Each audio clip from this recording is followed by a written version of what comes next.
Bismillahirrahmanirrahim. Assalamualaikum warahmatullahi wabarakatuh. Anak-anak kelas 12 RPL, kita lanjut dalam membuat proyek kita ya. Semoga kalian semuanya sehat dan bisa menyelesaikan praktikum-praktikum ini semua dengan lancar. Kali ini kita mau melanjutkan ke integrasi API register atau API sign up ya, API sign up. Register dan sign up itu hal yang sama. Jadi bisa kalian sebut register, bisa juga kalian sebut sign up.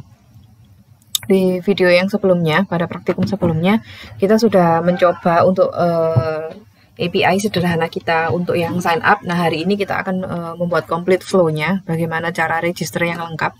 Kemarin kita sudah mencoba menggunakan Postman. Kali ini ketika Postman kemarin sudah jalan ya, kita bisa langsung membuatkan form-nya. Jadi nanti ketika kalian mendevelop full stack web application ya, full stack backend dan front end web application, ketika kalian mau menerapkan API, kalian uji coba dulu di Postman seperti kemarin. Kalau misalkan sudah oke, baru nanti kalian bisa lanjut ke langkah-langkah membuat interface-nya. Jadi karena kemarin kita sudah oke API kita untuk yang register, nanti hari ini kita akan buat formnya, kemudian kita akan coba ambil nilainya, retrieve dari form itu.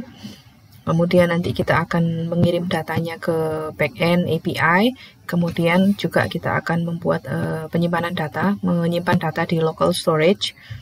Kemudian kita juga akan menguji API-nya yang lengkap. Itu kita langsung aja CMD. Kali ini kita bekerja di front end dulu ya, karena untuk formnya itu kan akan ada di sisi klien sehingga dia termasuk di dalam front end. Oke, kita gini, jadi bintang, kita masuk ke exam htdocs ecom dashboard. Oke, kita buka Visual Studio Code-nya. Masalah. Kemudian exam, jangan lupa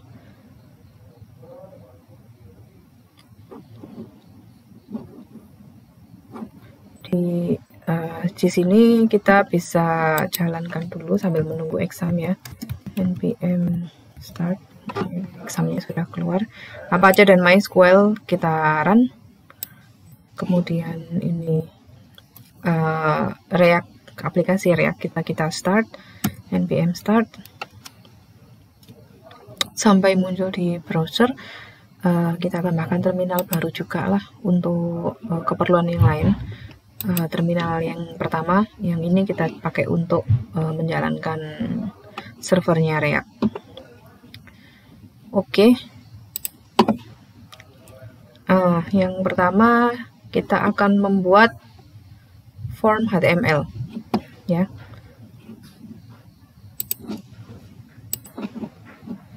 Ini halaman register kita yang kemarin kita sudah buat ya, masih blank. Kemudian ini kita akan coba isi dengan form. Kemudian nanti ketika sudah berhasil register, kita mau redirect.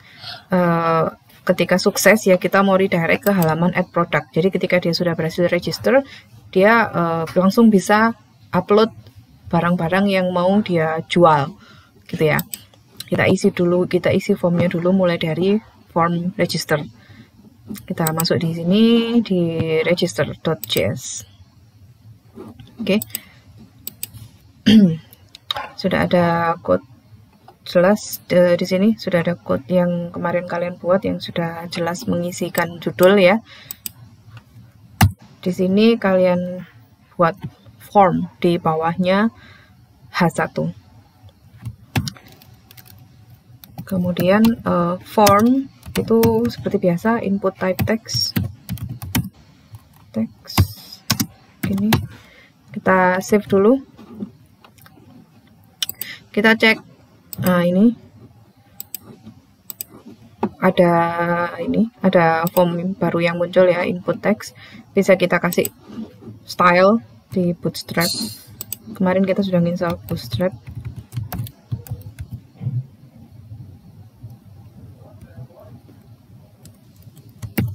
Form control.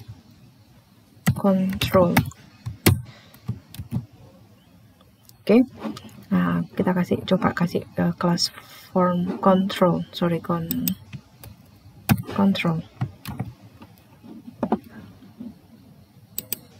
Nah, sudah ada tapi terlalu besar. Kita agak kecilkan. Di div-nya dikasih kelas name OSM6. Kemudian posisinya di tengah ya. Kita tambahin offset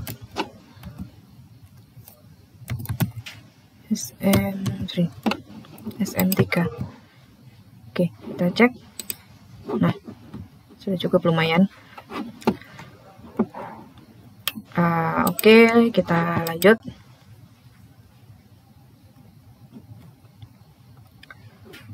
Dikasih placeholder ya, placeholder untuk nama.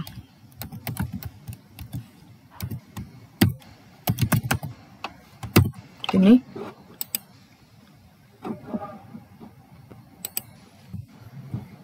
belum di save. Nah, sudah muncul placeholder kita. Jadi di sini ada keterangan name. Sekarang kita bisa kopas ini ya, formnya untuk email dan juga password. Nah, yang kedua adalah password. Kita ganti. Kemudian di sini kita ganti placeholdernya menjadi password. Kemudian yang ketiga kita ganti placeholdernya menjadi email. Kita save. Oke, sudah lumayan. Kayaknya kita harus beri jarak ini antara satu form dengan form bawahnya. Kita kasih jarak, bisa dikasih BR.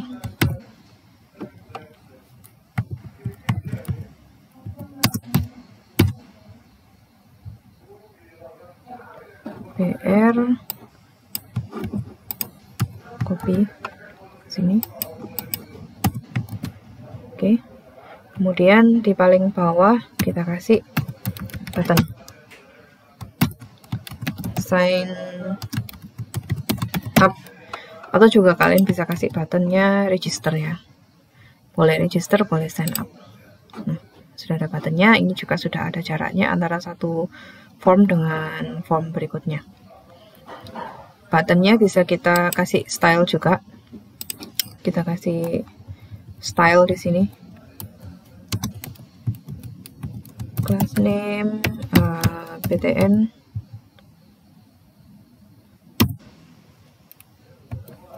primary. Oke, kita cek button primary. Nah, lumayan. Oke ya, warnanya sudah mulai membiru.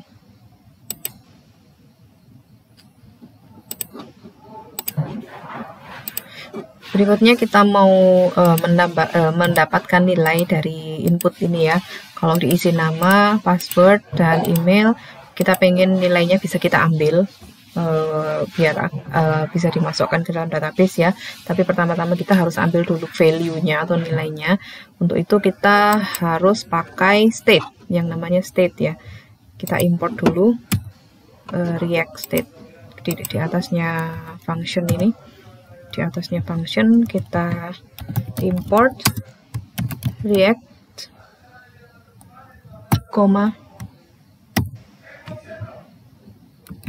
use state, S-nya besar.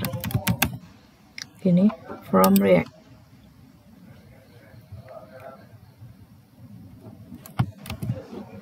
Kemudian kita buat 3 state di sini. Yang pertama const name, untuk set name sama dengan use state blank, kosong dulu. Kemudian untuk yang kedua const password, berikutnya password, kita kasih nama set, kita kasih fungsinya set password ya. Kemudian use state blank juga. Oke. Kemudian yang ketiga untuk email. Set email sama dengan use state blank. Oke, save.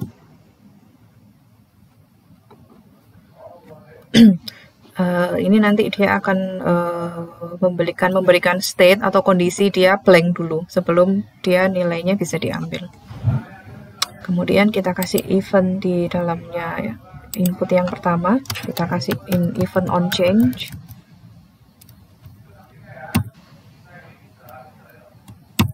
Gini.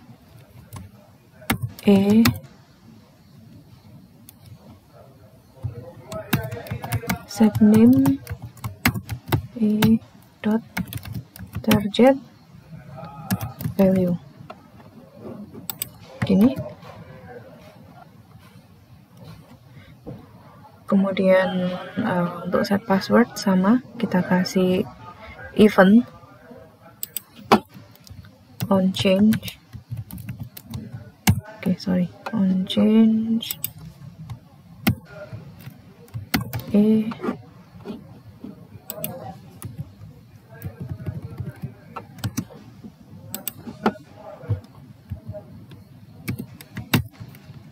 set password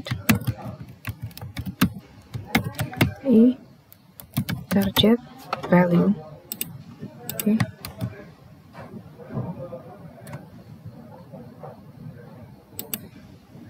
Oke, sepertinya ada permasalahan di sini, saya cek dulu.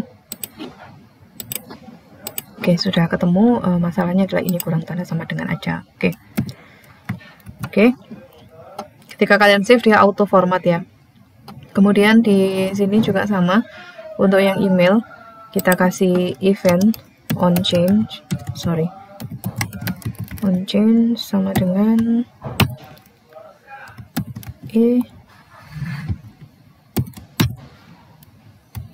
set email titik target value. Sip.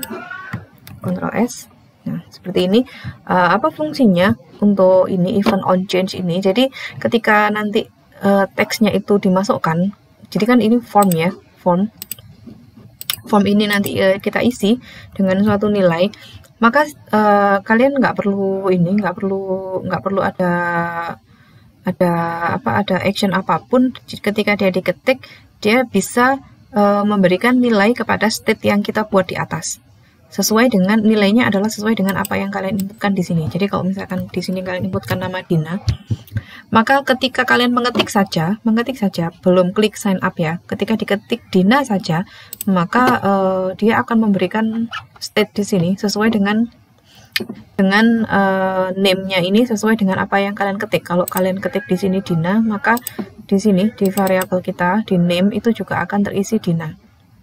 Begitu pula dengan password dan email ya. Kalau kalian kasih email di sini apapun itu, ketika kalian ketik saja dia akan auto mengambil nilai ini untuk dimasukkan ke dalam state kita. Jadi ada 3 state, name, password, dan email. Yang awalnya dia blank dulu. Tapi ketika on change, ada event on change ini artinya ketika ada perubahan. On change itu kan artinya perubahannya. Ketika ada perubahan di form, maka dia memanggil fungsi set name untuk yang form name ya. Set name, kemudian yang diisi adalah target value. Gitu. Jadi nilai dari targetnya itu berapa dimasukkan ke dalam state name. Seperti itu. Begitu pula untuk yang event-event yang lain, event-event di form yang lain. On change yang kedua ini untuk password, kemudian event yang ketiga on change untuk email.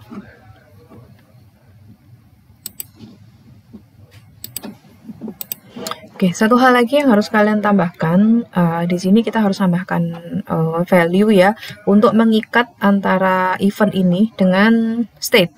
Jadi di sini kita bind dia namanya bind, bind atau bin, silakan tanya guru bahasa Inggris yang mana yang benar. Intinya kita mau mengikat event ini dengan state di atas ya.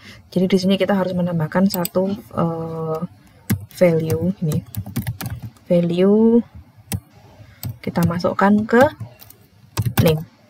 Ini untuk yang awal. Jadi nanti ketika sudah ada seperti ini, dia langsung akan terikat dengan state yang ini. Name sama. Jadi apapun yang dimasukkan akan langsung masuk ke sini karena dia sudah terbind, terikat. Yang kedua juga sama, kita kasih value sama dengan password. Nah, kalian lihat di sini dia warnanya berubah, artinya sudah terikat. Ini untuk yang kedua warnanya menjadi biru muda, di state-nya juga menjadi biru muda. Yang terakhir value untuk email.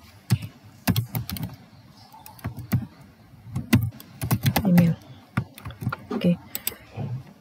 Sekarang kita coba di sini.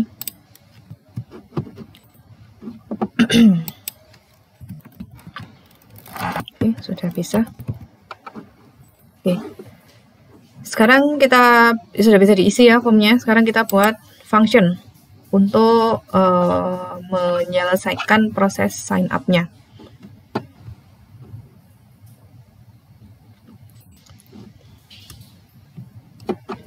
Kita kasih fungsinya di sini. Function sign up. Console warn name password email. Seperti ini. Kemudian kita panggil di button. Fungsinya kita panggil di button. On click sama dengan sign up. Oke, kurang tanda ini. Oke, sip. Kemudian kita buka konsol di browser. Inspect. Kemudian kita kasih masuk ke konsol seperti ini. Sekarang kita coba sign up.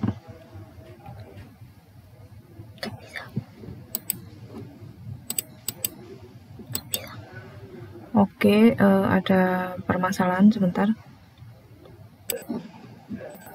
Oke, sudah ketemu, problemnya ada di kurang titik aja ya.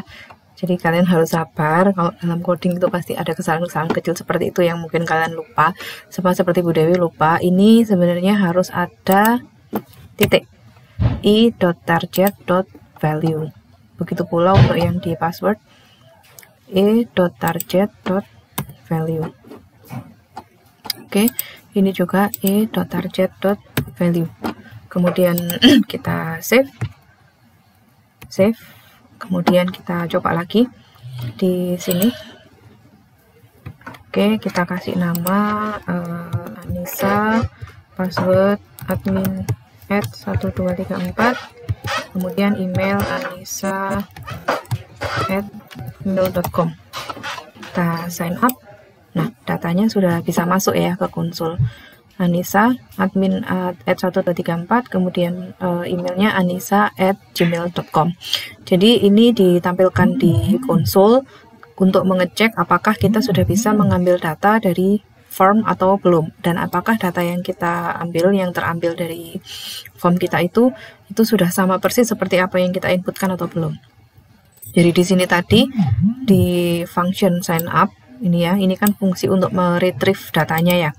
Yang digunakan untuk meretrieve datanya itu kita di sini kita kasih console.warn name password email, artinya kita tampilkan di konsol nilai dari name, password, dan email sesuai dengan yang diinputkan oleh user ya.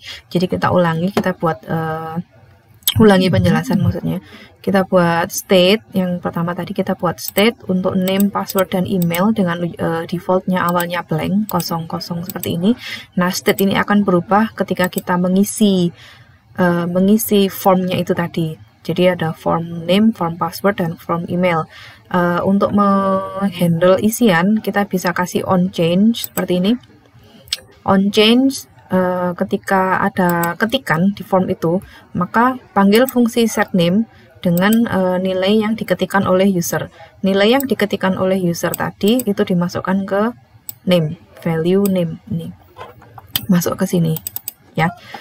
Begitu pula dengan password. On change ini ketika terjadi perubahan yang awalnya blank, ketika kalian ngetik password itu kan berubah, sehingga ketika terjadi perubahan event on change, passwordnya diambil value-nya, dimasukkan ke password, dimasukkan ke state yang password ini. Demikian juga untuk yang email, on change set yang email ya ini ya. On change, set email, target value, nilainya berapa yang ada di form email tadi, kemudian dimasukkan ke value email. Ini, value email di sini. Oke, kemudian buat function sign up untuk ini untuk gunanya untuk ngeprint hasil retrieve datanya. Hasil retrieve datanya, name, password, dan email kita tampilkan di console.warn agar supaya kita bisa tahu apakah data benar terambil atau tidak. Kemudian function sign up ini dijalankan, dieksekusi ketika kita klik button. Ya, button yang ini tadi, button sign up ini tadi. Dikasih function event ya, event on click. Ketika diklik dia manggil function sign up.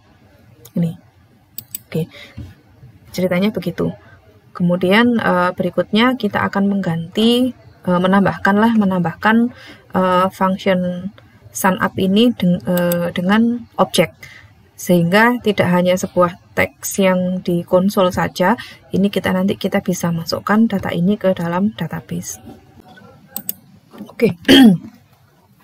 Untuk mengkonversi data kita ke dalam objek yang bisa kita save di database, kita bisa pakai let item. Jadi kita ubah menjadi item ya. Bracket, kemudian buka kurung-kurung awal, password, bracket itu kurung-kurung itu sama ya. Bracket, name, password, email. Jadi let spasi item sama dengan bracket, kemudian name, password, dan email. Kemudian console.warn-nya ini tetap kita pakai, tapi kita taruh di bawahnya. Jadi itemnya harus jadi dulu, baru kita tampilkan di konsol. Itu begitu ceritanya. Cuma nanti yang kita tampilkan di konsol adalah itemnya. Kita save. Oke, begini. Kita coba cek di sini di konsol. Dewi, password, blank, email, seperti ini. Passwordnya, oke, passwordnya kita kasih ini aja deh, admin @1234 seperti kesepakatannya di video yang sebelumnya. Dan kita pilih sign up. Nah, sudah masuk kan datanya, maksudnya sudah terambil datanya ya. Name Dewi, password admin @1234, email dewi@smkn12malang.ech.id. Oke, ini sama kalau kalian masih ingat di video sebelumnya ketika kita tes dengan menggunakan Postman, formatnya kurang lebih seperti ini. Nah, data inilah yang nanti akan kita input ke database sebagai data registration atau registrasi. Oke, next kita coba uji di Postman ya. Kita kan baru memodifikasi register kita ya. Sekarang kita akan uji di Postman untuk mengirim data dari front end ke back end ya. Sama seperti kemarin, karena setelah kita modifikasi, kita harus pastikan bahwa hasil modifikasi kita di front end ini tidak mengganggu jalur komunikasi API yang kemarin sudah kita pakai, sudah kita buat. Jadi kita sekarang akan buka Postman. Kemudian kita nyalakan backend-nya juga. Sambil nunggu Postman buka, kita nyalakan backend di Laravel ya. Kita keluar dari sini, kita masuk ke ecom dashboard backend. Oke, kemudian kita nyalakan Laravelnya, PHP Artisan Serve. Kita buka di sini. di localhost 8000 localhost 8000. Lalu kita di sini, oke, kita di sini panggil di postman ya. Kita panggil, jangan lupa metodenya adalah post sesuai seperti yang kemarin kita buat. Kemudian alamatnya localhost 8000 /API/register. Kita akan coba kirim data di body raw, kemudian JSON ya, data berupa data JSON. Sama seperti kemarin, datanya formatnya sama. Kita kasih nama XYZ, terserah sesuka hati kalian. Email bisa pakai test@smkn_SCHID. Password bisa pakai test@1234 atau apapun yang kalian coba. Kemudian akan kita klik send. Kemudian kalian akan harus perhatikan statusnya. Kalau statusnya 201 seperti ini, berarti dia API kita jalan, tidak ada kendala ya. Kemudian seharusnya selain dia jalan di sini, dia harus masuk juga ke database seperti kemarin. Jadi kita cek juga di localhost phpMyAdmin di database kita, apakah data yang baru kita kirim lewat postman itu masuk atau tidak. Di database kita kemarin, ecom users, apakah masuk data kita yang baru XYZ? Nah, ini masuk. Oke, berarti komunikasi API kita masih berfungsi dengan baik.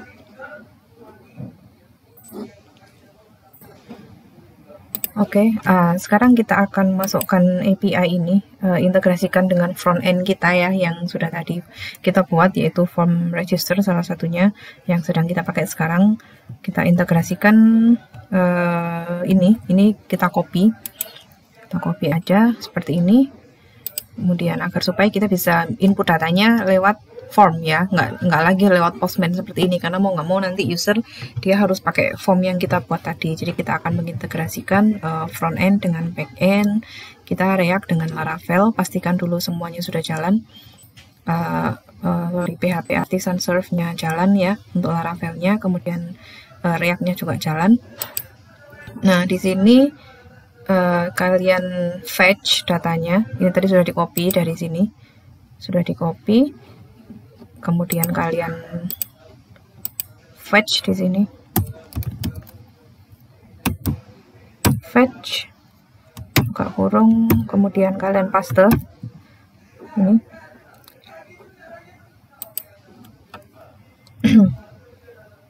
Kemudian isi fetch-nya dengan metode post. Oke. Kemudian body,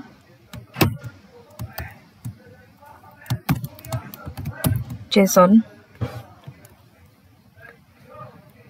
kemudian headers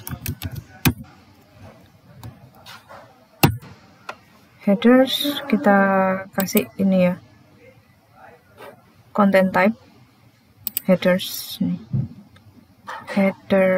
Oke, bentar. Headers. Nah, ini content type application JSON. Ini ya, seperti ini.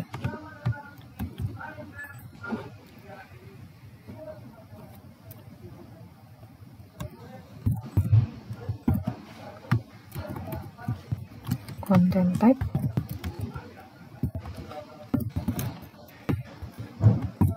kasih wrapping quote seperti ini.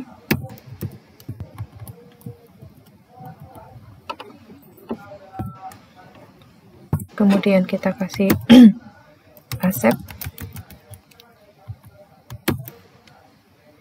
maksudnya dia hanya akan menerima application JSON ya, hanya akan menerima data JSON aja, kalau data yang lain dia nggak boleh nerima, sehingga accept kita kasih application JSON. Kemudian oke, ada kekurangan di sini, sorry, ini koma.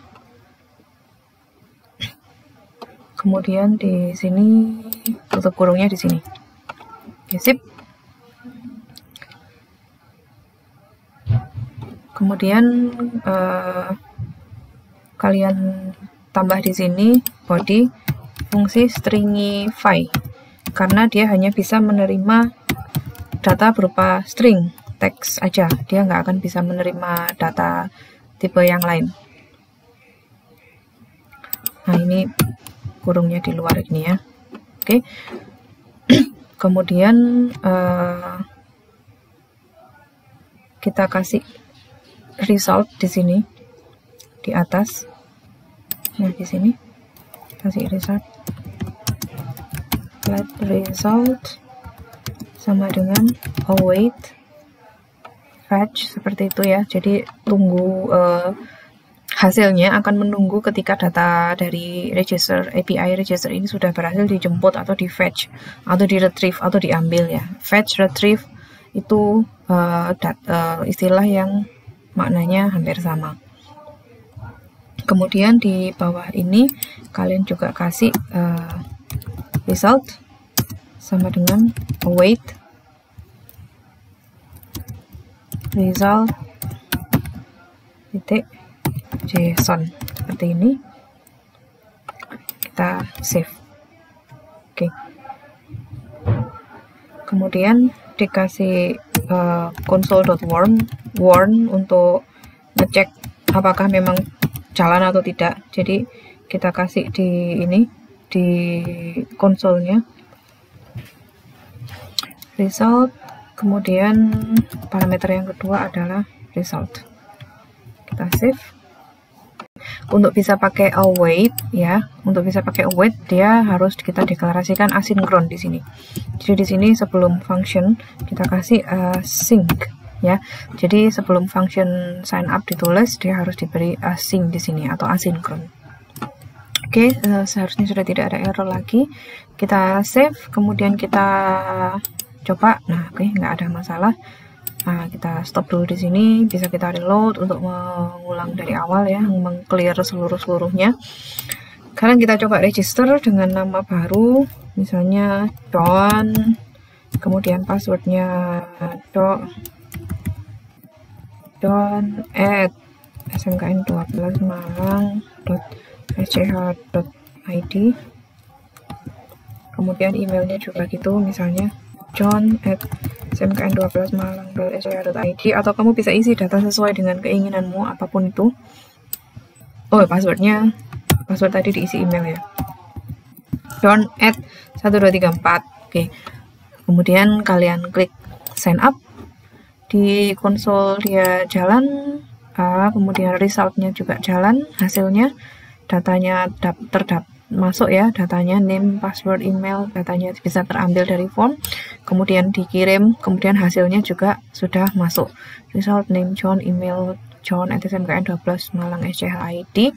Kemudian dia juga harus masuk ke database. Kita lihat di tabel users kita. Nah, ini John sudah masuk, john@smkn12malang.sch.id.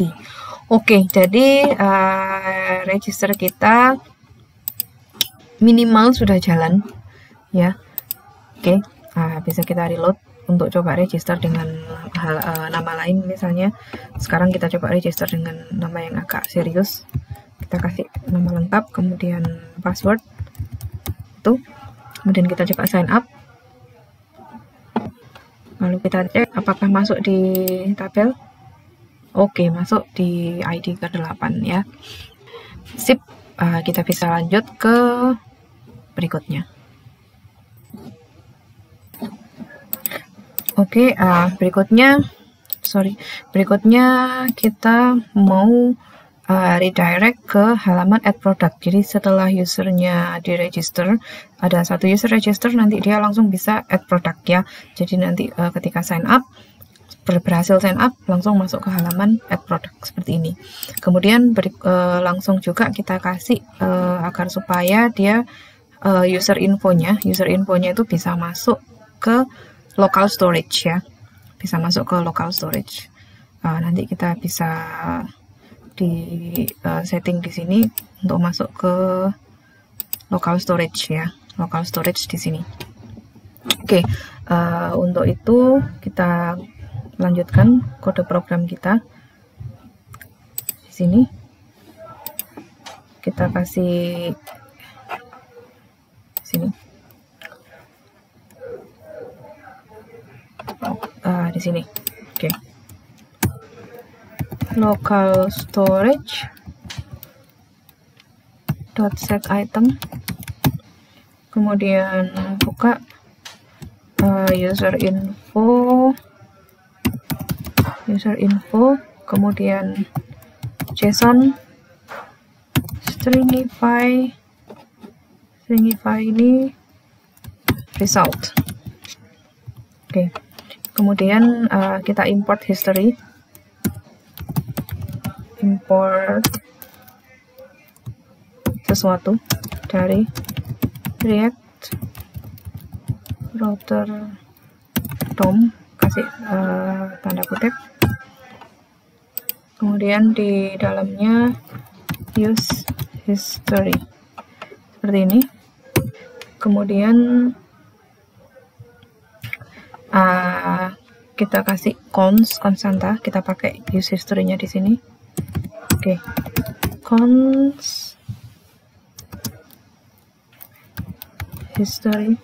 Use history. Oh, history benar. History. Kemudian use history. Oke. Kemudian di bawahnya local storage tadi kita kasih history.push add ini. Oke, kita save. Di baris ke-8 const history, use history ini harus kita kasih bracket ya di dalamnya, tanda kurung. Sip, seharusnya dia sudah bisa.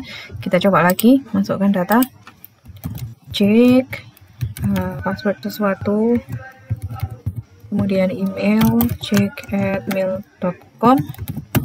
Oke, kita sign up. Oke, bisa masuk ke halaman add products ya. Jadi begitu sukses sign up, data masuk, dia langsung masuk ke halaman add product. Kemudian kita cek juga apakah masuk juga di database. Oke, masuk, cek@mail.com, masuk di database. Jadi begitu ya. Kita coba sekali lagi, register. Ini kita stop, kita kasih nama lain Santi, password sesuatu terserah, passwordnya santi@test.com. Kita sign up. Oke, masuk lagi ke halaman add product. Apakah masuk di database? Oke, masuk di database. Kemudian kita cek di application ya, di sini di more tabs, application, di local storage. Oke, jadi sudah tersimpan di local storage ya. Oke, email santi@test.com, ID 12, name Santi. Ini bisa kita pakai kalau misalkan kalian mau remember password, ingat password ya. Jadi kalau kalian masuk di e-learning SMK 12 tuh biasanya kalian nggak bolak-balik ngisi data, atau biasanya kalian simpan aja username sama passwordnya itu. Jadi nanti ketika login dia sudah auto fill ya, otomatis fill di halaman login itu, sehingga kalian tinggal klik login aja, karena username dan password kalian sudah tersimpan di local storage. Seperti itu. Itu fungsinya menyimpan di local storage ya. Jadi kita sudah jalan nih, register kita, API kita sudah bisa redirect ke halaman add product, sudah bisa masuk ke database, kemudian juga sudah bisa masuk disimpan di local storage. Berikutnya sedikit lagi, ini ya, kita hilangkan e-commerce dashboard ini. Jadi kalau kalian amati, ini tampilannya agak kurang cantik ya. Ada tulisan e-commerce dashboard di seluruh halaman. Nanti ini kita bisa hilangi dulu agar supaya kita bisa style lebih manis lagi. Kita masuk ke app.js, kemudian yang ini kita hilangkan aja. Oke, kita save. Kita cek. Oke. Nah, sudah sip. di sini e-commerce-nya tetap aja nggak apa-apa, nanti kita akan ganti logo ya kalau misalkan waktunya menututi. Untuk halaman login, register, add product, dan update produk semuanya sudah jalan. API register kita sudah jalan. Nanti berikutnya kita akan kerjakan untuk API yang lain. Lalu ketika sudah selesai register, seharusnya tombol login ini hilang ya, berubah menjadi logout gitu kan. Nanti kita akan kerjakan di video berikutnya. Oke, sekian anak-anak. Sampai jumpa di video berikutnya untuk menyelesaikan proyek kita yang pertama, yaitu e-commerce dashboard. Terima kasih. Assalamualaikum warahmatullahi wabarakatuh.